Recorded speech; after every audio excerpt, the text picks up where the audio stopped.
Bienvenue à toutes et à tous dans De Case en Case, le podcast manga animation japonaise, mais pas que. Et aujourd'hui, un épisode un petit peu plus court que d'habitude, un petit peu moins axé débat, comme on a l'habitude d'avoir. Je vais être en compagnie d'un des compères du collectif d'histoire à bulles, d'imaginaire, de. Je sais jamais c'est quoi C'est le nom. long, hein. Un peu, ouais. Le Des podcasteurs à bulles, d'histoire à bulles et d'imaginaire. Voilà, c'est ça. Donc c'est Ethno, comme vous avez pu entendre, de la Salut, salut. chaîne Les Annales d'Opale, sur toutes les plateformes, hein, Spotify, Deezer, Comme dirait Cook, sur tout ce qui est influx RSS en fait. Hein. voilà. Donc vous pouvez les écouter partout. Vous êtes plutôt sur les romans, sur les, Ouais, les mondes imaginaires, ce genre de choses? ouais, tout ce qui est culture de l'imaginaire. Hein. C'est vrai qu'on avait commencé avec les bouquins, enfin on a commencé avec les bouquins. Et à un moment on s'est dit bon, ça serait quand même bien d'élargir un petit peu pour pouvoir parler de jeux vidéo et de trucs comme ça. Et le problème c'est que on est toujours sur les bouquins, on n'arrive pas à décrocher, donc ça nous arrive de faire quelques épisodes un petit peu hors série avec des tops et des machins comme ça, où on a un top 10 jeux vidéo par exemple, donc Que ils j'ai sont écouté d'ailleurs. voilà sur les trucs un peu fantasy et tout. Mais oui, globalement on fait beaucoup de littérature de l'imaginaire, ouais. Eh bien, je vous conseille très fortement d'aller écouter ton podcast. D'ailleurs, pour ceux qui, enfin les épisodes les plus grand public, je pense que Tolkien, le Hobbit, Dune, vous pouvez y aller. Logiquement, tout le monde les a lus ou tout le monde connaît, du moins, via Ouais, les films. Asimov aussi, il marche bien cet épisode Ouais. parce que bon, c'est quand même un vieux truc qui est une grosse référence en fait. Hein. Donc n'hésitez pas. De toute façon, tous les liens seront en description. Et alors, avant de parler de Léviathan, j'aime bien faire une petite partie, un petit peu conseil de lecture pour se mettre dans le bain.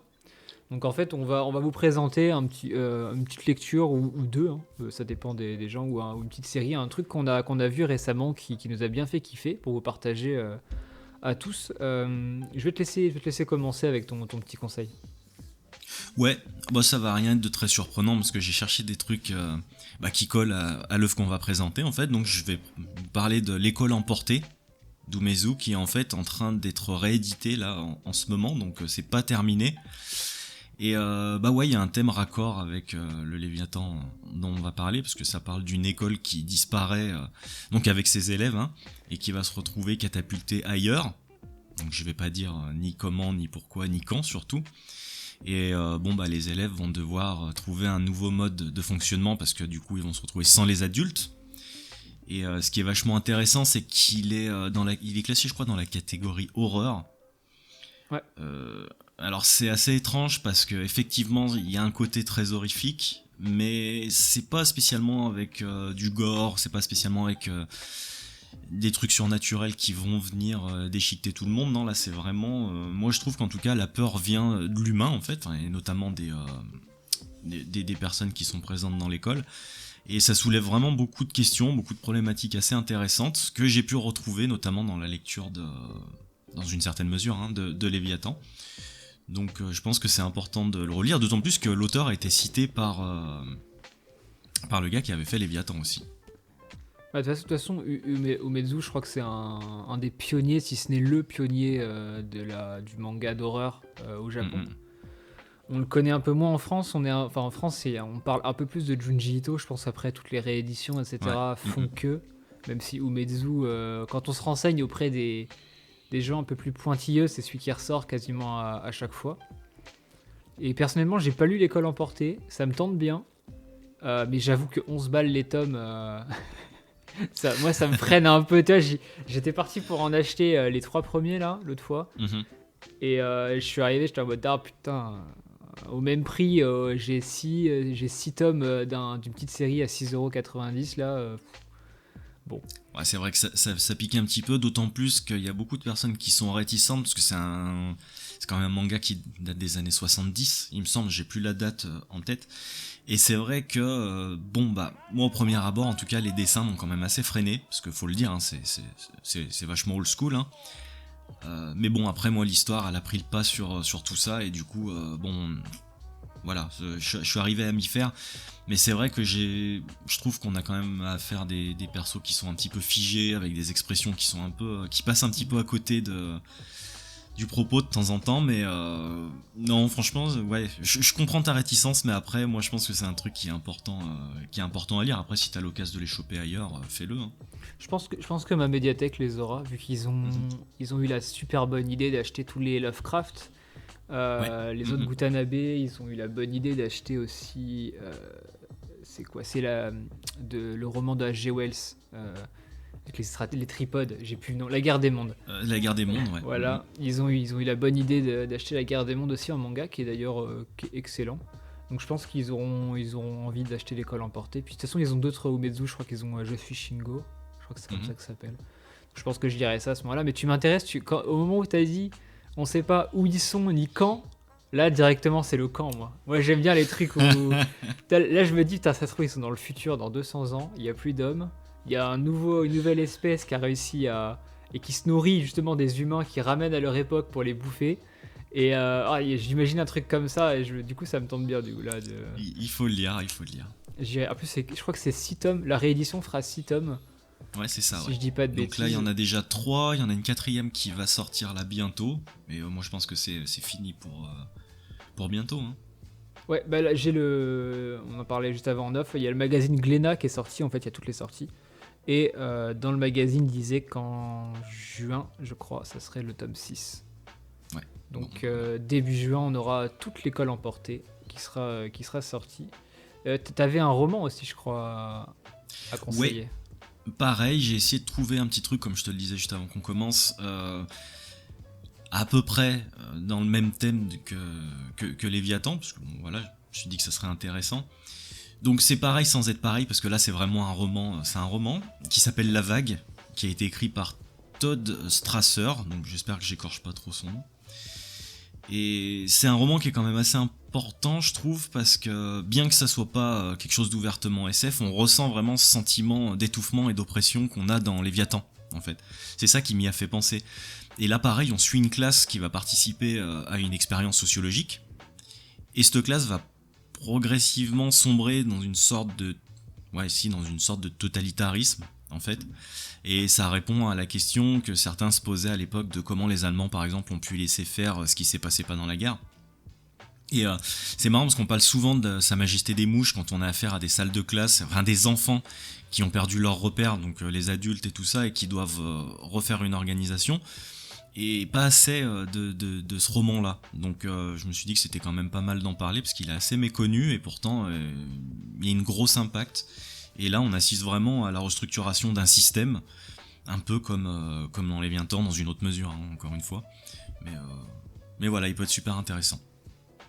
Ce qui est bien, c'est que tu as choisi des lectures qui vont parfaitement avec le thème. Là où moi, à chaque fois que je fais cette espèce d'intro, juste je regarde ma pile de livres finis à ranger. En fait, j'ai une pile juste à côté. Et je regarde ce qui est tout en haut et je suis en mode, ok, bah là, le dernier truc que j'ai lu, c'est Bioméga, par exemple, de Tsutomu Nie. Donc c'est Donc je vais parler de ça. Voilà, donc je vais dire, oh, bah, moi je vous conseille Bioméga parce que c'était vachement bien. Et en vrai, Tsutomu Nie, juste l'auteur est très très fort. C'est celui qui a fait Blame. Blame pour ceux qui prononcent Ouais, ouais. la française anglicisée bizarre, parce que même l'auteur dit que ça s'appelle Blâme. Ça reste dans le thème de Léviathan, pour le côté très science-fiction un peu oppressante. Y a le dessin de Nier est très spécial. Je vous conseille d'aller voir des planches sur internet. C'est pas pour tout le monde, mais si on accroche, logiquement, toutes les œuvres de l'auteur devraient nous plaire. Et pour rebondir sur ce que tu disais par rapport à la survie et tout, je suis en train de lire en ce moment Dragonhead. Alors, Ouais. j'ai pas le nom de l'auteur devant moi, qui raconte l'histoire de. C'est des élèves qui sont dans un train et en fait ils rentrent dans un tunnel, ils entendent un gros boom, le tunnel s'effondre, ils crèvent quasiment tous sauf trois élèves. Et en gros ils vont survivre dans le noir, ils ont pas de lumière, pas de bouffe, pas d'eau, donc ils sont dans le noir total. Et ça raconte leur survie, donc pourquoi il y a eu un effondrement, qu'est-ce qu'il y a en dehors du tunnel, comment est-ce qu'ils vont réussir à vivre dans le noir alors que bah ils voient rien. Et on m'avait vendu ça, enfin, alors c'est très personnel, on m'avait vendu ça comme un truc ultra oppressant, notamment le début, parce qu'en fait il y a un des élèves qui vrille totalement. Ouais. En fait, pour un peu parer le fait qu'il ait peur du noir, qu'il voit rien et qu'ils aient perdu tous leurs repères, il invente une espèce de divinité qui vivrait dans le noir ou un monstre, quelque chose qui va le guider lui. Et en fait, il devient un peu apôtre de ce monstre qui n'existe pas. Et il vrille totalement. Et il part. Enfin, c'est. Faut le lire pour voir. Mais tu m'intrigues là pour le coup, ouais. Et c'est super réputé. Je sais que beaucoup de personnes ont adoré ce manga. Alors, petit micro-spoiler, mais il reste pas super longtemps dans le tunnel. Dans en fait, c'est des énormes tomes de chez Pika qui coûtent 20€. Au tome 2-3, ils sont dehors. Sans trop dire quand, mais entre le début du tome 2 et la fin du tome 3, ils sortent du tunnel. Et t'apprends ce qu'il y a dehors. Et justement, c'est là qu'il y a tout l'aspect... ce qui s'est passé dehors, les humains qui s'entretuent, enfin il y a plein, tu te doutes bien qu'il y a un peu une catastrophe en plus, même sans savoir d'où ça vient. Et justement toute la partie dans le tunnel est super réputée, beaucoup de gens en parlent comme étant un truc super oppressant. Alors moi je l'ai pas du tout ressenti comme tel, parce qu'en fait malgré le fait qu'il soit dans le noir, t'es obligé d'éclairer tes personnages. Ouais. Tu peux pas faire des planches noires avec juste des bulles, sinon c'est un roman. Enfin... Donc, sinon tout le monde peut le faire quoi. Voilà, donc en fait tout est très noir, mais les personnages sont éclairés un peu comme au cinéma avec une lumière du coup fictive. Et moi j'ai trouvé que du coup, en fait j'avais l'impression qu'ils étaient éclairés tout le temps et je ressentais moins cette oppression de la peur du noir et de la survie. Et je me suis dit bah non mais alors dans ma tête je me forçais à me dire bah là il a pas de lumière donc il voit pas ce qui se passe. Mais sur le papier t'es en mode bah ouais mais bon il est éclairé. Je vois la bouffe qui est à ses pieds, baisse-toi, prends-la, quoi. Ouais, ça coupe un peu l'immersion, en fait, c'est ça. Voilà, après, il y en a qui vont être réceptifs. Moi, c'était pas le cas. Okay. Mais je vous conseille quand même, je pense que c'est un truc à lire. Ça reste un des monuments du manga de survie. Donc, c'est à lire. Et sinon, pour rester dans le thème, et on va en parler après, je vous conseille le manga et le film Battle Royale de 89, 91, je sais plus. Ça date maintenant. Alors là, non, je peux pas te dire ça. Alors, le film est exceptionnel. Le manga, j'ai pas fini, mais c'est à peu près ce sur quoi va se baser Léviathan, en plus de l'école emportée, etc. Donc voilà pour mes petites recommandations. Bon, on va passer directement à la première petite partie, donc petite présentation de l'œuvre, et puis comment est-ce qu'on a connu l'œuvre. Est-ce que tu veux présenter l'œuvre ou est-ce que je le fais ? Est-ce que tu as préparé une présentation de l'œuvre en amont ? Ouais, mais alors il y a vraiment quelques lignes. Hein. C'était vraiment histoire de préparer une petite présentation de l'histoire, surtout en fait. Et après, si toi t'as préparé quelque chose, ton émission, je t'en prie. Hein. Pas du tout. Alors moi, les émissions que je prépare, celle-là, j'avoue, je vais un peu en mode feel good, parler avec le cœur, tu vois. D'accord. Si je dois présenter, je vais faire ça un peu à l'arrache, mais du coup, vaut peut-être mieux que tu présentes. Donc je te laisse présenter Léviathan. Eh ben, Léviathan, c'est l'histoire d'une classe qui voyage à bord d'un vaisseau, paquebot.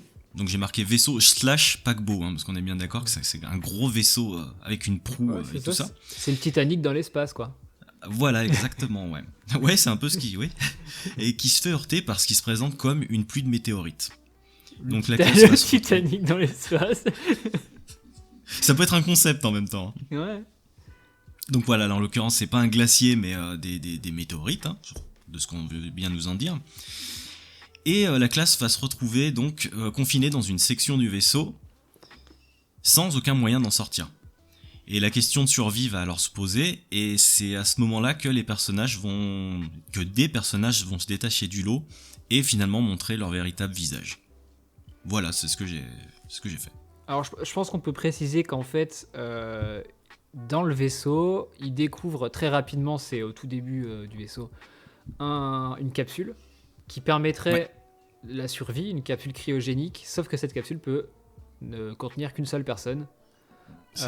D'où l'aspect qui va survivre, etc. Et en parallèle de ça, on va suivre, c'est aussi au tout début, 3 pilleurs de l'espace, on sait pas trop, qui ont trouvé le vaisseau et qui vont donc trouver le carnet d'un des élèves qui raconte ce qui s'est passé et qui vont un peu remonter l'histoire. Donc en fait, il y a 2 époques qui s'entrecroisent. On a au temps présent 3 pilleurs qui vont donc vagabonder dans le vaisseau et trouver des indices sur ce qui s'est passé, savoir qui a survécu, qui a tué qui, etc. Et de l'autre côté, on a ce qui se passe réellement, donc dans le passé, avec les enfants dans le vaisseau qui vont essayer de survivre. C'est à peu près ça le pitch de départ. Et comment t'as connu l'œuvre, toi ? Et à cause de vous. Enfin, à cause.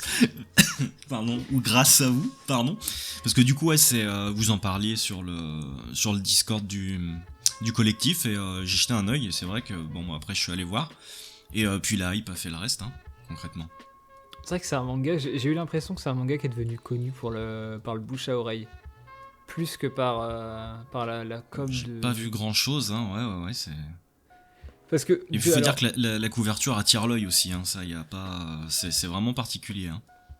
Ouais, c'est vrai que la couverture, elle est assez insane. Parce que moi, j'avais connu le bouquin, c'était dans le magazine Kazé d'il y a 1 an. Et ça avait... En fait, le bouquin a été repoussé peut-être de 6 mois, je crois, quelque chose comme ça. Et en fait, du coup, pour moi, il sortait en juin, donc en juin ou en juillet. Et j'avais déjà lu le premier chapitre dans ce magazine Kazé, Kiyun, pardon, le Kiyun Mag. Et j'étais déjà en mode, il faut absolument que j'achète ce bouquin, parce qu'en fait, ils avaient vendu c'était pas la couverture actuelle, n'était pas celle-là. En fait, ils avaient vendu dans le premier chapitre une image où, en fait, tu l'as peut-être vu passer, qui fait très Giger.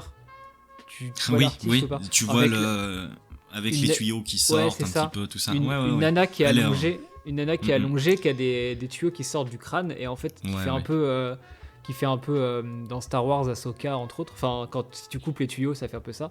Ceux qui voient pas Giger, allez sur internet, vous tapez tableau Alien. Giger, voilà, Alien Giger. C'est la personne qui a créé du coup l'alien de Alien, et qui fait beaucoup de tableaux et de créations un peu biomécaniques. C'est assez dérangeant la première fois qu'on les voit, mais c'est ultra passionnant quand on s'y plonge un peu. Ouais, beaucoup de détails aussi, hein, dans ce qu'il a fait. Et d'ailleurs, il y a un musée qui est ouvert, hein, à Gruyère, je crois, d'ailleurs, où on peut voir toutes ses œuvres et tout ça, enfin une partie de ses œuvres. Et lui, il a beaucoup œuvré donc pour le cinéma et pour la musique aussi.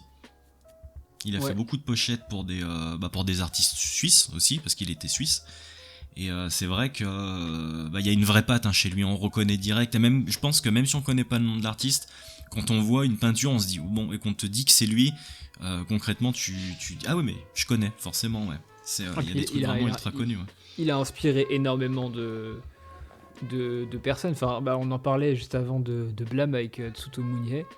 La plupart des illustrations de Blam où il y a des tuyaux, on ressent une patte Giger directe en fait. Ouais, mais c'est ça, il a tué le game avec ça, lui. Même là, Léviathan, je feuille vite fait, mais il y a des moments où on voit... Il y a un moment où il y a une personne qui se prend des tuyaux un peu autour de la tête.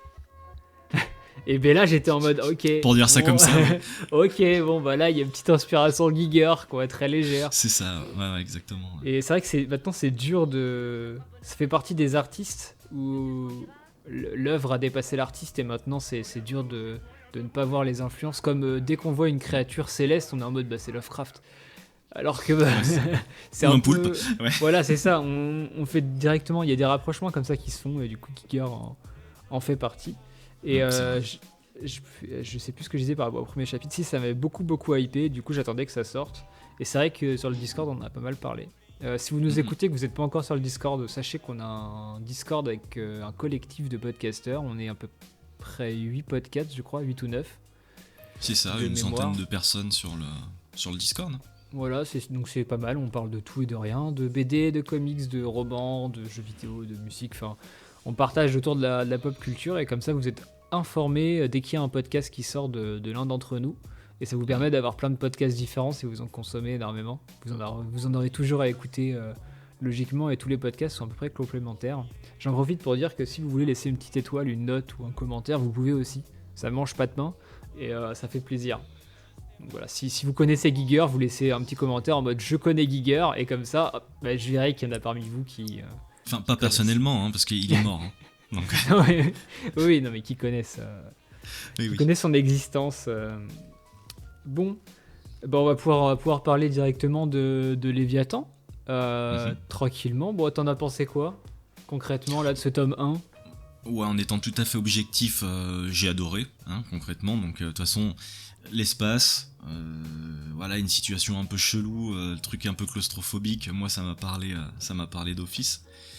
Et non, j'ai trouvé ça vraiment prenant en fait, hein. Moi je l'ai lu d'une traite, et j'ai trouvé que l'auteur arrivait bien à retransmettre cette sensation d'isolement en fait, avec la folie qui va avec.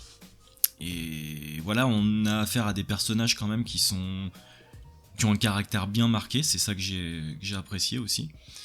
Et qu'on n'arrive pas spécialement à voir aussi d'office les tenants et les aboutissants de l'histoire.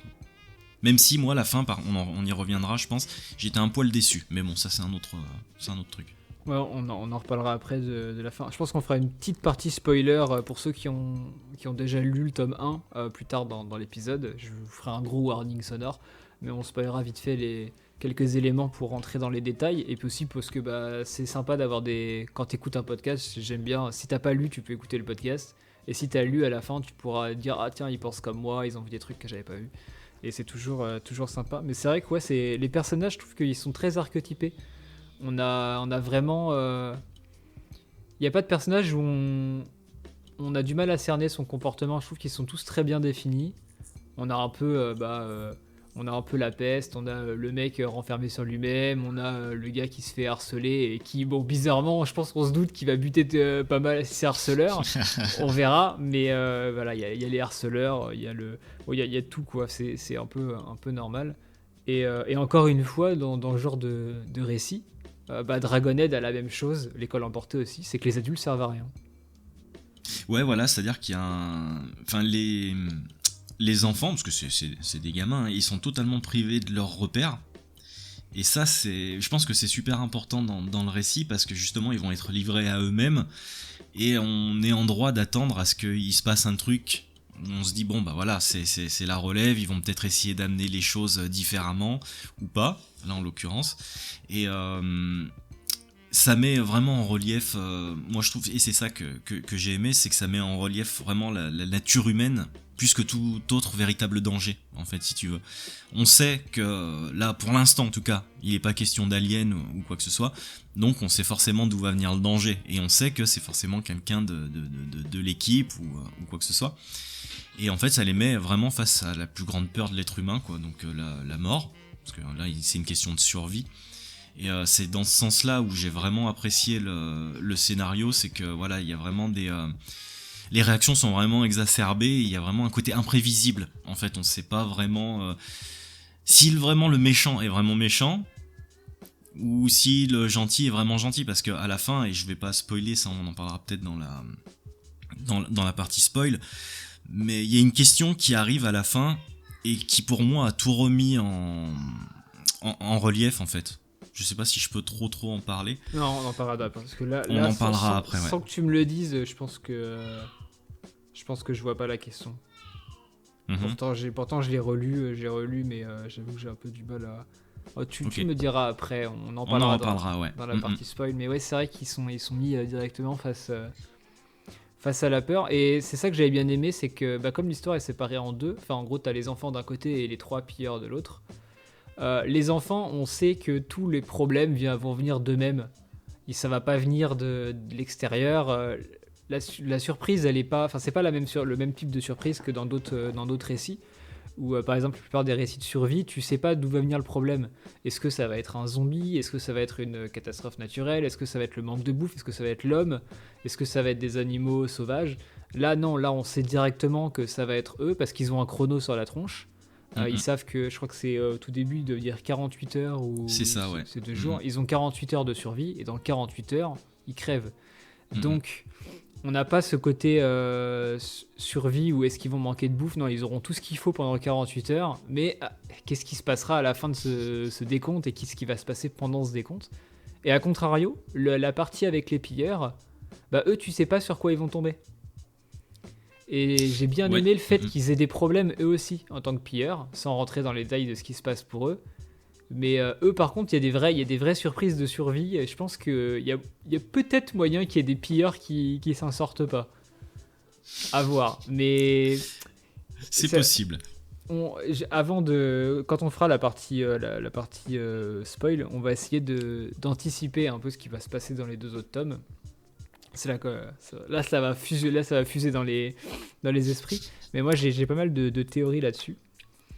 Sinon, avant de passer à cette partie-là, en termes de dessin, alors je sais que toi tu lis pas énormément de manga. Est-ce que malgré tout le dessin ça t'a fait kiffer ? Ou il y a des trucs qui t'ont un peu gêné. Parce que c'est pas. Honnêtement, moi je lis beaucoup de mangas et c'est pas un dessin qui est très typique de ce qu'on peut voir dans d'autres mangas. Je trouve que le style de l'auteur il dénote un peu par rapport à ce qu'on a l'habitude de lire. Bah, je pense surtout c'est ça qui m'a plu, c'est que c'était pas vu que je suis pas un gros lecteur, j'ai pu voir la différence tout de suite entre ce que j'avais déjà lu et ce que j'avais pas lu, et ça en faisait partie. C'est un dessin quand même assez sombre. D'habitude, moi je trouve qu'il y a beaucoup il y a beaucoup de blanc, vu que c'est du noir et blanc, hein, ça, voilà. Mais là, pas beaucoup, en fait. Et c'est vraiment le noir qui prédomine. Et moi, je me suis senti vraiment totalement happé par les dessins, par les détails. En fait, surtout, je trouve que c'est un dessin qui a énormément de détails. Des fois, bah voilà, hein, c'est limite réaliste. Et moi, j'ai vraiment beaucoup aimé surtout certaines planches qui sont... on pourrait rester genre des minutes à essayer de regarder chaque détail, et qui sont pour moi vachement immersifs du coup, parce qu'on se surprend à se dire putain, mais en faisant attention à ça, on pourrait limite peut-être pas se croire dans le vaisseau, c'est pas ça, mais par contre voilà, c'est prenant, voilà, c'est un dessin vraiment très prenant, je trouve. Alors pour ceux qui lisent un peu de manga, moi j'ai trouvé que le dessin par moment se rapprochait énormément de ce que fait l'auteur Shuzo Oshimi, qui est l'auteur qui a écrit la série Les Fleurs du Mal, qui en ce moment est en train de dessiner Les Liens du Sang, qui a fait la série Happiness, et je sais plus, c'est Les Problèmes de Sophie, quelque chose comme ça. Je sais plus c'est quoi ça, c'est une autre série de cet auteur, et je trouve que le dessin, notamment les personnages et le visage et les expressions faciales, me faisait énormément penser à Shuzo Oshimi, et il est très fort pour justement marquer les expressions angoissées et angoissante par moment. Et quand tu parles de planches très réalistes, c'est vrai qu'il y a quelques planches, je crois qu'il y en a 3 précisément.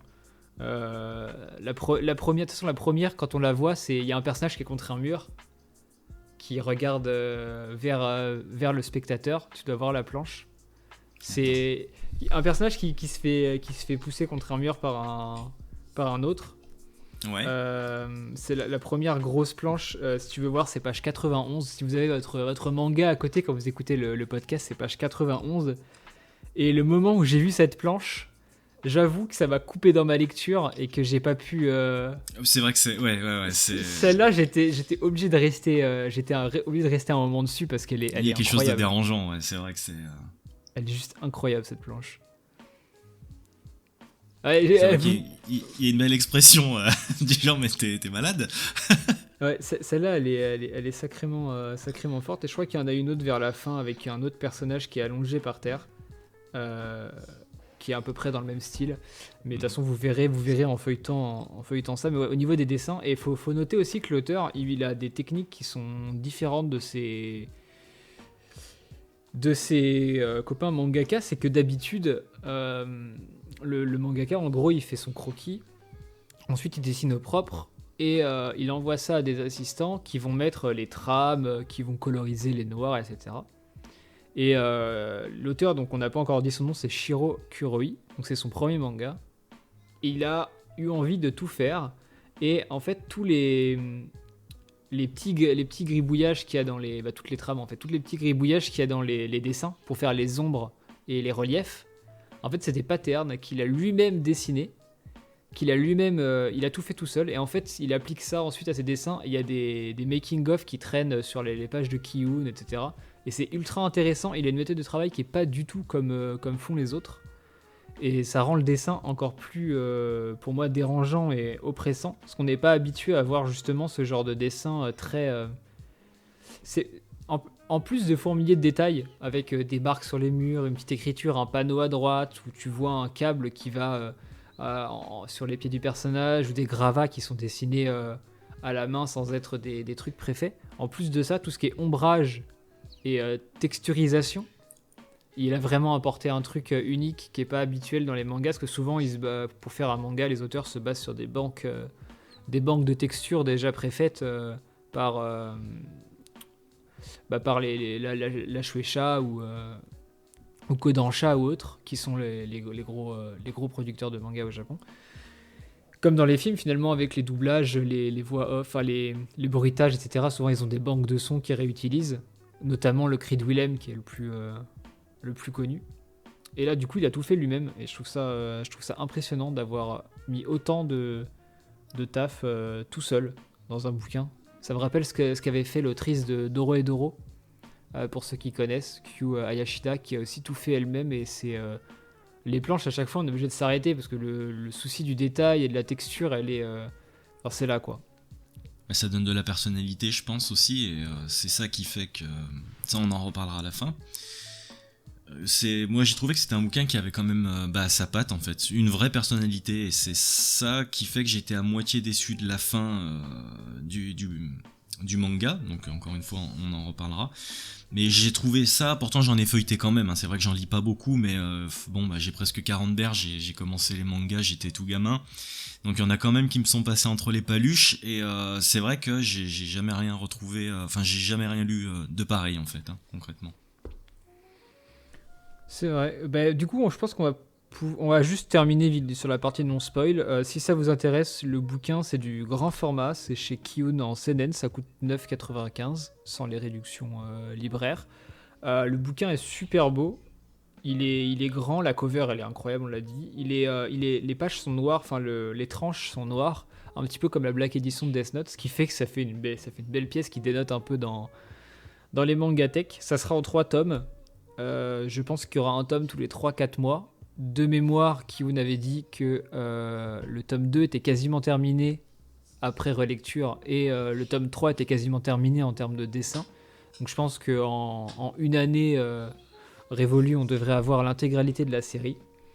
Moi, en tout cas, c'est une série que je conseille. Je referai peut-être une émission, alors peut-être pas juste sur Léviathan, mais une émission en mode nos mangas d'horreur préférés ou le genre du Battle Royale dans le manga, genre de choses, où on pourra parler du coup de Léviathan une fois qu'il sera terminé, et on mettra en parallèle avec l'école emportée que j'aurai sûrement lu d'ici là, ou d'autres œuvres. Je pense qu'on fera ça, puis si ça te tente, je te réinviterai Avec plaisir. À ce moment-là. On sera peut-être on sera 3-4, on verra avec d'autres personnes du collectif qui voudront échanger. Est-ce que tu as un mot non spoilant avant de passer à la partie spoil, pardon. Un dernier mot. Écoute, pour l'instant, j'ai balancé toutes mes notes, tout ce que j'avais marqué, j'en ai parlé, donc on peut passer à la suite si tu veux. Très bien, et ben c'est parti pour la partie spoil. Donc si vous n'avez pas lu le manga et que ça vous dérange pas d'être spoilé, vous pouvez rester. Si par contre vous n'avez pas lu le manga et que vous ne voulez pas être spoilé, allez l'acheter, puis revenez écouter, vous mettez un petit marqueur là sur Spotify ou Deezer, vous enregistrez le timecode, et vous revenez écouter la suite à partir de maintenant. Alors on va passer au spoiler. Les influences Battle Royale, je les ai vraiment ressenties dès le début. Enfin, il y a quasiment on va parler des persos, le duo de personnages principaux, la nana et le mec là. Ça me rappelle énormément les 2 persos principaux de Battle Royale, où quasiment dès le début, tu sais qu'ils vont aller à la fin. Ouais. Mais t'as la question, et là, moi, c'est là que je me pose une question. Je me doute que le mec va... Enfin, le truc le plus facile, ça serait que le gars survive. Parce qu'il est un peu en retrait, c'est lui qui a écrit l'histoire, c'est un peu le narrateur par intermittence. Mais la nana a vraiment l'air de vouloir aller jusqu'au bout. Ah bah oui, ça c'est certain. Et je me dis, putain, mais ça se trouve, en fait, c'est juste... Elle surjoue parce qu'il y a un moment donné où elle dit qu'il y a le petit jeu d'acteur, tu sais, entre les deux, où elle lui fait croire qu'en fait, c'était pas voulu. Qui perdait la boule. Ouais, c'est ça, elle essaie de lui faire croire qu'il perd la tête.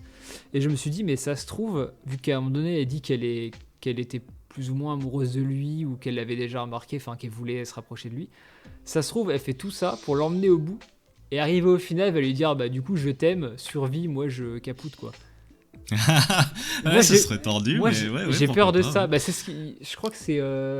alors, si vous avez pas lu, mais la série des Duped, Judge et... je sais plus c'est quoi le dernier. Il y avait une des séries qui était comme ça, où en fait il y avait un duo de personnages, un espèce de couple qui allait jusqu'au bout, et le truc de fin c'était qu'en fait la meuf voulait pas survivre, mais elle voulait que le mec tue parce qu'il avait trompé, je sais pas trop quoi. Mais là du coup j'ai un peu l'inverse qui s'est produit, et je me suis dit mais ça se trouve elle est tordue au point de lui faire croire qu'elle est psychopathe, mais ça se trouve au bout du compte elle voulait juste le sauver lui. Mais en fait si elle avait pas été comme ça, il aurait essayé de la sauver, enfin il aurait été moins dur par rapport aux autres, parce que je pense qu'il va tuer des gens, et à un moment donné il va devoir tuer quelqu'un, il va pas pouvoir fuir. Il l'a déjà à moitié fait, il était sur le point de le faire à un moment justement avec le mec qui avait découvert son secret là. Sur la passerelle. Sur la passerelle, ouais. D'ailleurs, la planche où le mec se retrouvé empalé, c'est juste monstrueuse, elle est celle-ci dingue, aussi. cette planche Ouais, elle est ouais. incroyable. Justement, tu parlais de tuyaux tout à l'heure, voilà, hein, c'est quelque chose de très viscéral. Hein, là, t'as le mec qui est empalé sur des tuyaux, donc on le voit de profil avec un grand mur plein rempli de tuyaux comme ça. C'est vraiment impressionnant comme truc. Mais, Ouais, on a ouais, presque donc, l'impression que c'est un prolongement de ces boyaux en fait qui coulent. ah ouais, en tout cas, c'est ce que ça m'a fait penser, ouais. Ouais, cette planche-là, elle est vraiment bien. Mais du coup, ouais, c'est ça pour la fin.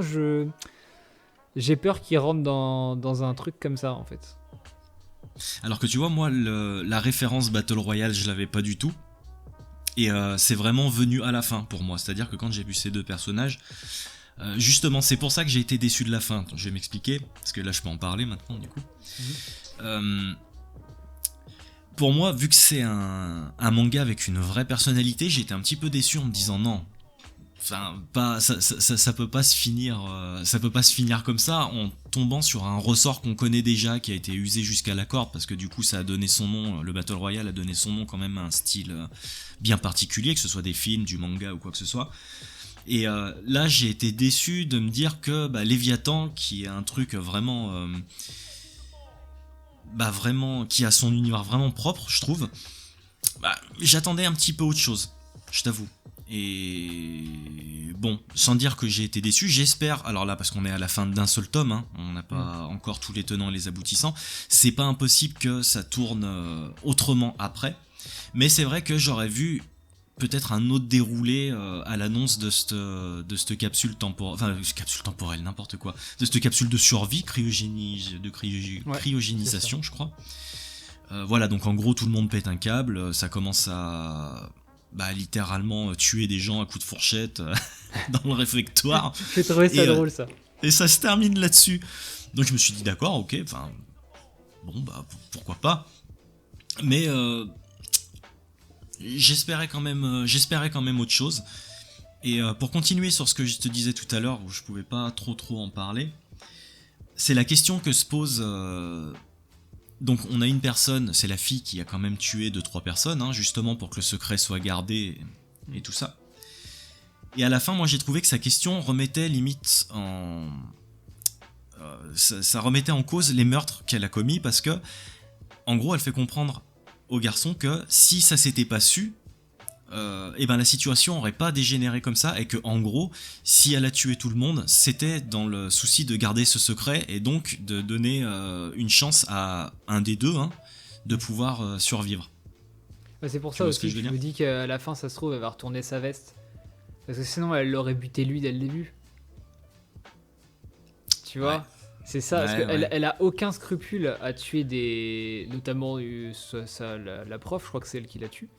Ouais. Elle a zéro scrupule à buter sa prof, mais un mec qu'elle a jamais abordé de l'année, qui est soi-disant son crush, elle l'a pas buté, alors que c'est le premier à voir la scène. Et moi, c'est le premier truc que j'aurais fait, c'est que si elle veut vraiment protéger le secret, c'est lui qui a buté en premier. C'est pour ça que j'ai eu l'interrogation de la fin, en fait. Ou alors, parce qu'il y a un autre truc aussi dont on n'a pas parlé, c'est l'aspect un petit peu politique. C'est très léger pour l'instant, c'est vraiment en fond, hein. C'est très diffus comme conflit, mais il y a quand même un conflit parce que les terriens ne sont pas bien vus et tout ça. Pour quelle raison, je m'en souviens plus exactement. Est-ce que elle serait pas au courant de quelque chose ou quoi que ce soit, ou je sais pas. Est-ce que la politique va pas intervenir à un moment ou à un autre pour faire avancer l'histoire et justement faire avancer cette affaire de survie là? Mais ça, je me suis posé la question aussi. J'avoue que le moment où il parle de la politique, j'ai vu, c'est arrivé mais comme un cheveu sur la soupe. C'est 3 cases à un moment donné perdues au milieu d'une conversation entre deux gamins. Tu sais même pas comment ils sont au courant de ça, que c'est un... Alors, bon, pour ceux qui n'ont pas trop compris, en gros, ouais, c'est ça, la Terre, elle est pas super bien vue, et le fait qu'il y ait un voyage scolaire entre... je crois que c'est Cérès, non. Proxima du Centaure, non? Ouais, Proxima du Centaure et la Terre, en gros, c'est censé prouver que les hostilités sont pas comme ils le croient, et c'est un peu un truc diplomatique pour apaiser les tensions, etc., prouver qu'il y a pas de guerre. Et donc peut-être que ce sont pas des météorites qui auraient pété le vaisseau, et que ça serait possiblement une déclaration de guerre, parce qu'on sait pas d'où viennent les pilleurs d'ailleurs. Les pilleurs qui viennent récupérer ce qu'il y a dans le vaisseau, on sait que le vaisseau l'épave, elle vaut cher, parce qu'ils disent que trouver des indices, ça vaut son pesant d'or à un moment donné. Enfin, ils disent qu'ils vont avoir une grosse récompense. Oui, puis en plus, il me semble que l'épave est toujours recherchée. Ouais, donc en fait, c'est bien qu'il y a un problème avec cette épave. Ça serait juste une météorite, les gens ils seraient recherchés, mais ils s'en foutraient. Genre, il n'y aurait pas de récompense. Sauf que là, il y a une récompense, il y a un truc à gagner en retrouvant cette Ouais, épave. donc forcément, il y a quelque chose dedans qui lui fait donner de la valeur. Ouais. C'est ça, donc en fait, peut-être qu'il y a un truc un peu plus politique derrière. Mais à la fin du bouquin, il y a une espèce de postface, je crois, où en gros, l'auteur. Il dit mot pour mot qu'il voulait surtout montrer le côté l'homme est un loup pour l'homme, quoi, la fameuse phrase que tout le monde sort tout le temps. Il voulait surtout mettre ça en avant. Et donc je me demande si il y aura vraiment le côté un peu géopolitique de l'espace, comme on peut voir dans beaucoup de CNN de science-fiction, même dans la science-fiction de manière générale, dans ce qui marche. Il y a souvent un côté politique. Je sais pas s'il va vraiment utiliser ça. Maintenant, je pense que... Excuse-moi de te couper, ça serait dommage qu'il l'utilise pas d'ailleurs, parce que à quoi bon y faire au moins allusion, si ce n'est pour donner un petit peu de lore en fond, mais autant le développer en fait. Je me demande si c'est pour pas l'utiliser après, le peu d'informations qu'on a concrètement, je veux dire, il en aurait pas parlé, ça aurait rien changé en fait. Donc j'espère du moins que maintenant ça va prendre de l'importance dans les tomes à venir. Oui, puis ça éviterait de... Alors on verra dans le tome... Je pense que le tome 2 va être une grosse plaque tournante au récit. Soit on va avoir la confirmation que ça va être un Battle Royale pur et dur, avec du coup l'élève harcelé qui va tuer ses harceleurs, le couple, enfin le duo là qui vont tuer d'autres gens pour leur survie à eux deux, etc. Enfin un truc classique quoi, où on se doute très bien que les fortes têtes vont tenir jusqu'à la fin, et que tous ceux qui sont un petit peu effacés ou qui avaient des défauts à la base, ils vont tous crever dans les premiers. Ou est-ce que ça va intelligemment passer à autre chose? Et je me demande si ça va pas le faire pour une raison. Les pilleurs, le premier piège sur lequel ils tombent, c'est une fosse avec des pics. Donc là, je me suis dit, ok, pourquoi pas. Mais le deuxième piège, c'est des putains de lames qui tombent du plafond, qui sont automatisées. Et je me dis, mais les gars, ils peuvent pas inventer ça en 48 heures, les gamins. Il y a un truc, c'est pas possible. Non, mais de toute façon, c'est... Enfin... Il y a forcément quelqu'un qui a survécu à l'intérieur de ce truc-là, parce que justement, comme tu dis, les pièges n'ont pas pu être faits comme ça. Et puis c'est surtout quelqu'un qui a pu passer les 48 heures et survivre après. Ouais, parce que la question aussi, je pense qu'il peut Excuse-moi, je suis désolé. Non, t'inquiète. Est-ce que c'est vraiment 48 heures? Parce que là, on nous met le compte à rebours à la tronche, mais le robot... le robot, quand il apprend qu'à 48 heures, un des profs lui dit de se taire et il se tait, mais ça se trouve, le capitaine lui a dit de taire autre chose et lui a dit de faire croire que c'était 48 heures. Et en plus de ça, on sait pas ce qui s'est passé dans la cabine du capitaine parce qu'elle est fermée. Donc on sait pas c'est ça. Il reste encore beaucoup d'interrogations en fait. Voilà. Et ça se trouve, rien ne nous dit qu'il n'y a pas totalement autre chose derrière et que ça sera pas... Je pense que le deuxième tome nous donnera des indices. Mais j'espère en tout cas que ça sera pas un Battle Royale et que le deuxième tome sera une espèce de pierre angulaire, et que justement le troisième tome, si tout se passe comme on a envie que ça se passe, nous, actuellement, dans cette conversation là qu'on a, le troisième tome, ça va être une masterclass. Enfin, si vraiment il met de la politique, il y a d'autres trucs, il y a d'autres survies. Le robot, c'est pas un robot si gentil. Il y a plus de 48 heures. Il y a tout ça qui s'entremêle, même sur un format très court, parce que ça reste 3 tomes, donc ça reste assez court à lire. Je pense qu'il y a moyen qu'on prenne une très grosse claque en termes de narration. Après, il y a un truc, moi, que j'aimerais bien. Et ça m'y a fait penser quand tu me parlais du manga avec les trains. Tu me disais, bon, ils sont dans un tunnel. Après, ils arrivent à en sortir. Et ben moi, je vais te dire, j'aimerais bien qu'ils arrivent à sortir un petit peu et qu'ils arrivent à explorer d'autres endroits du vaisseau, par exemple. Je trouve que ça pourrait être intéressant. Je crois qu'ils ont dit que le seul endroit qu'ils pouvaient explorer actuellement, c'est la cabine du capitaine et les quartiers de l'équipage, en fait, qui a été fermée dès qu'il y a eu l'impact. Je crois que c'est le seul endroit, parce que tout le derrière du vaisseau, il n'existe plus. Et je crois qu'ils ont accès à quasiment tout. D'ailleurs, ça, j'avais bien aimé. Je trouve que malgré le fait que ça soit un environnement restreint, on a l'impression qu'il y a plusieurs biomes. Il y a la salle principale où il y a un arbre qui fait très Il a varié les décors, ouais. Là-dessus, Ouais, c'est ça, vrai que et je trouve ça très bien, en fait, ce côté-là, c'est qu'on n'a pas l'impression de voir toujours les mêmes salles à droite à gauche, Ouais. et qu'on varie un peu en changeant, et j'ai trouvé ça super cool. Ouais, donc c'est ça, je sais pas trop où ça va aller, j'avoue qu'on a beaucoup d'interrogations là-dessus. Moi, j'ai quand même un peu peur, maintenant c'est une création originale, donc je pense que si Kiyun a fait confiance, enfin, alors toi tu lis peut-être pas beaucoup de mangas, mais Kiyun depuis quelques années ils font vraiment gaffe à ce qu'ils éditent, Ouais. et ils font très attention à pas rentrer dans des carcans trop classiques. En fait, ils ont My Hero Academia, Jujutsu Kaisen, mais ça c'est bon, ils sont conscients qu'il leur faut des grosses séries pour faire tourner la baraque. Ouais, comme toutes les maisons de Voilà, d'édition, c'est hein. ça. Mais eux au moins ils l'assument, hein, pas comme Glénat. Et du coup, pour les autres séries, justement, ils essaient de trouver des trucs un peu plus recherchés, bah, genre notamment Shuzo Oshimi, les liens du sang, c'est chez eux. Je crois que les Fleurs du Mal aussi. Et c'est des séries qui sont vraiment atypiques. Et je pense qu'ils ont eu le script de Léviathan. Et il y a moyen qu'ils aient dit à l'auteur, alors nous on veut pas un truc juste Battle Royale parce que ça existe déjà, on veut Ouais, autre chose. j'espère, ouais. Et je pense qu'ils sont allés jusque là, parce qu'il faut savoir que les créations originales Kiyun, donc c'est des créations qui ne sortent qu'en France, hein. C'est un truc qui a été commandé par Kiyun auprès d'un auteur japonais. D'accord. Sachant que bah là, on en parlait en off, mais l'auteur, donc Shiro Kuroi, de base, il travaillait pour la Toei, donc pour les animés One Piece, entre autres. C'était un animateur. Et en fait, il faisait des doujinshi en ligne. Alors, les doujinshi, toi, j'ai vu que tu savais pas ce que c'était, mais en gros, c'est des fan-made. Enfin, c'est des mangas de fans, quoi. C'est des petites histoires en quelques pages. Comme des fanfictions, en fait. Voilà, qui sont publiées sur En Internet. littérature, quoi. Exactement. D'accord, Sauf que pour le manga, et vu que ça marche au clic, les 90% des doujinshi, c'est du hentai. Peut-être. ok. D'accord, ok. Et alors lui, je sais pas ce qu'il a fait comme doujinshi, j'avoue que j'ai pas trouvé. Mais en tout cas, voilà, il a fait des doujinshi et c'est son premier gros manga, donc il a été commandé par Kiyun, mais ils ont un droit de regard du coup sur la publication.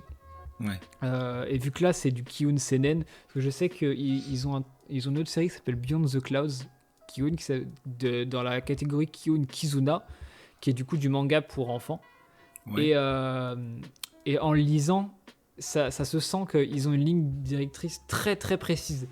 En gros, malgré le fait que ce soit un manga, enfin, vu que c'est un manga pour enfants, tout ce qui peut être ensanglanté et c'est cadré de façon à ce qu'on voit pas le sang ou à ce qu'on D'accord. comprenne que ça soit ça, mais pour que l'enfant soit pas choqué et puisse quand même lire et apprécier. Et il y a plein de, enfin, c'est très réfléchi par rapport à ça. Et du coup, là, je pense que, étant donné que c'est du seinen, étant donné que c'est vendu comme, ils le disent derrière, monstre humain qui sommeille au cœur des ténèbres, et je pense que cette phrase, elle est pas anodine. Ouais, mais voilà, Il y a mais peut-être on va voir autre un truc chose où au ça cœur tombe des même ténèbres. pas du tout, mais grave. Ouais, c'est ça. Donc, je pense ça, j'ai espoir. J'ai bon espoir sur. Oui, moi aussi, c'est sur la vrai que suite. c'était vraiment simplement la fin, moi, qui m'a un peu. Et en plus, c'est bête parce que c'est vraiment sur quelques pages, en fait. Hein, c'est.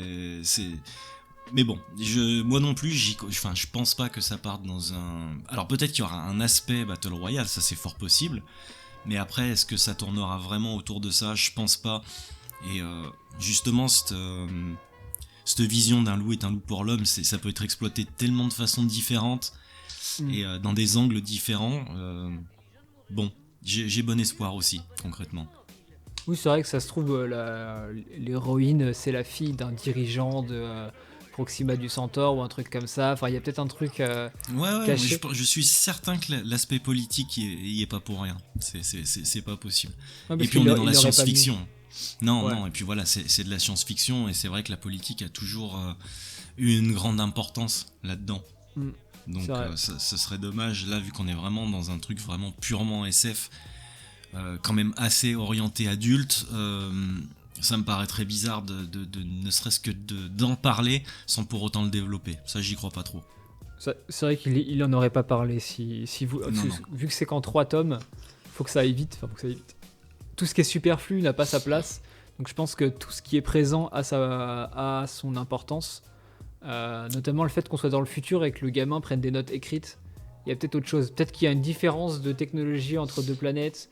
Ou peut-être que la capsule de cryogénisation, il y a peut-être une autre capsule qui a une autre technologie. Où il y a un... Je sais pas, je pense qu'il y a quelque chose... il y a quelque chose de louche là-dedans. Ouais, il va falloir attendre quelques mois.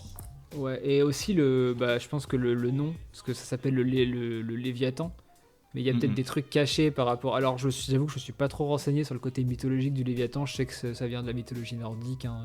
Logiquement, tout le monde voit ça, mais c'est pas pour rien que le bateau s'appelle comme ça. Il y a trop d'influence à trop de choses différentes dans l'horreur, même dans la SF, Donc, attends, je qui suis en laissent train de sous-entendre ça. regarder là. Parce que du coup, tu sais, j'avais fait une chronique et j'avais mis la définition du Léviathan au départ, mais je m'en souviens pas, j'ai pas appris par cœur. Donc en fait, le Léviathan est un monstre mythologique prenant différentes formes, donc des serpents, crocodiles ou dragons, et représentant le danger absolu pouvant conduire à l'extermination de la Terre. Rien que ça. De par Et son puis, côté maléfique, l'image du Léviathan a fréquemment été insérée dans des œuvres religieuses ou artistiques. Donc là, on est clairement sur un truc qui fait référence à la fin du monde. ouais, et ils sont pas Donc encore, ils sont pas sur, ils devaient se rendre sur le monde. Ils devaient se rendre sur Terre. voilà, exactement. Donc après, c'est vrai qu'ils vont pas détruire le monde à coups de fourchette, je pense pas. Donc je pense qu'on a quand même beaucoup à apprendre encore sur la suite du déroulé de l'histoire. Exactement. Bon, je pense qu'on a à peu près fait le tour de tout ce qu'il fallait dire, parce qu'on a quand même une bonne cinquantaine de minutes Ouais, tu vois, je pensais d'enregistrement. pas qu'on en parlerait autant.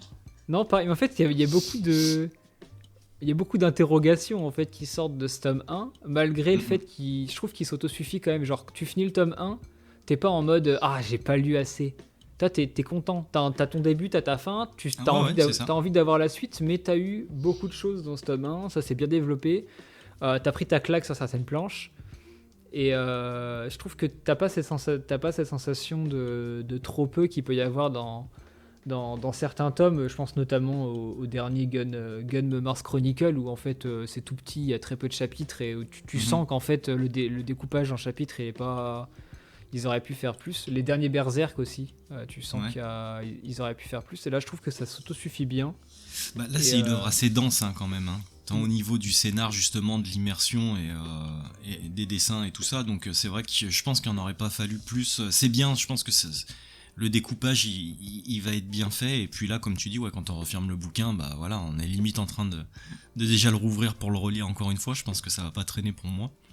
En ah, attendant, je vais quand même la suite. attendre qu'ils annoncent le tome 2 et je leur lirai avant le tome 2 parce que vu que c'est une créa originale, je pense que, comme tu l'as dit, c'est découpé de façon à ce que chaque tome ait un début, un développement et une fin. Mhm. Donc je pense que chaque tome aura un propos différent. Enfin, un Ouais, propos. ça peut être pas mal aussi. Ouais. Tout sera lié, mais c'est pas. Le fait qu'il y ait un certain nombre de chapitres, l'histoire est forcément. C'est pas anodin, je pense que tout est pensé en amont. Et vu que c'est pas de la prépublication par chapitre, où tu sais que tous les 10 à 12 chapitres, c'est une fin de tome, là, je pense que l'auteur savait que, hop, tous les 6 chapitres, 5 chapitres, je sais plus, 5 chapitres. Il savait que tous les 5 chapitres, il y allait avoir une fin de tome, donc je pense que c'est découpé en conséquence. Est-ce que tu as un dernier mot par rapport à Léviathan, ou même par rapport à ta chaîne, une petite pub, un truc, un Eh dernier mot ben pour non, conclure? écoute, pas vraiment. Je te remercie déjà de m'avoir invité. C'était cool, c'était ma première émission où je parlais de manga, donc ça fait vraiment super plaisir. Concernant les annales d'Opale, eh ben voilà, tous les 2 mercredis on publie, donc là on va parler d'un classique de la science-fiction aussi justement, avec Demain les chiens, c'est un petit spoil, hein. Ça se trouve le temps que tu publies ton émission, la nôtre sera en ligne aussi. Donc pareil, un petit roman d'anticipation, pas mal du tout. Et bah voilà, encore une fois, merci beaucoup de m'avoir invité, c'était vraiment super sympa. Bah de rien, c'était surtout pour qu'on puisse faire une première émission ensemble avant d'attaquer l'énorme morceau que sera Eden, Oui, je parce que oui, pense. ça c'est peut-être important de le dire aux auditeurs aussi, mais tous les deux on a d'autres projets, hein. On va s'enregistrer 2-3 petits trucs, là ça va être pas mal, notamment en SF. Hein. Ouais, En je SF. pense qu'on peut le dire maintenant, on prépare, alors ça sortira quand tous les tomes seront sortis, donc sûrement aux alentours de l'été 2022.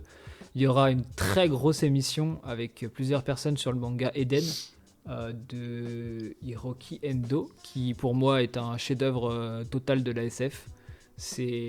À chaque tome, là je t'en ai pas parlé parce que je sais que t'as pas encore lu le double volume numéro 2, je crois. Mais Ouais, c'est ça, je suis au deuxième. Ouais. le tome 6 c'était mon cerveau a commencé à partir dans tous les sens. Et puis ça se tient, tu vois. Ouais, Si ouais. vous lisez Eden, c'est pas comme Evangelion où ça laisse libre cours à l'interprétation du spectateur. Là, Eden, l'auteur, il veut te faire passer des messages, mais il arrive à t'expliquer assez simplement et assez en mettant de la complexité aux propos, le message qu'il va te faire passer. Donc tu comprends ce que c'est, mais tu peux quand même réfléchir derrière, et c'est super bien expliqué. Et franchement, j'ai très très hâte de connaître la suite de ça. Mais du coup, voilà, une émission à venir sur Eden. Ouais. Et puis, je pense beaucoup plus d'émissions axées sur la SF de mon côté, parce que c'est un genre que j'affectionne, et puis j'ai envie de parler de ça. Il y a toujours quelque chose à dire en fait, c'est ça qui est bien.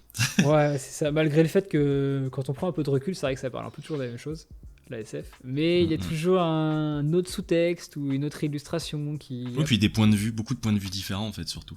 Ouais, c'est ça qui est très cool. Donc je vous rappelle, les Annales d'Opale sur toutes les plateformes qui possèdent un flux RSS. Exactement. Même un site internet.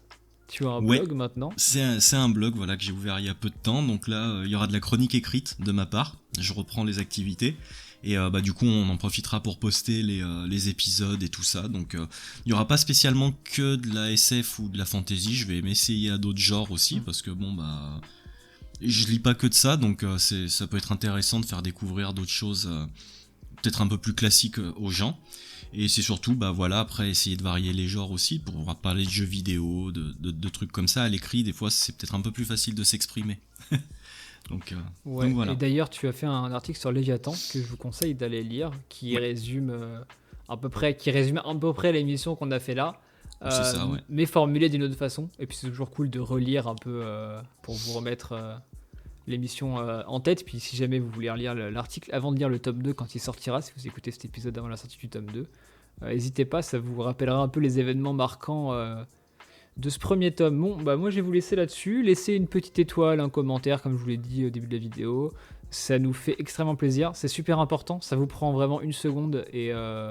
Et puis nous, en tant que podcasteurs, c'est ce qui fait qu'on est référencés, c'est ce qui fait qu'on voit quels sont les contenus qui vous plaisent, etc.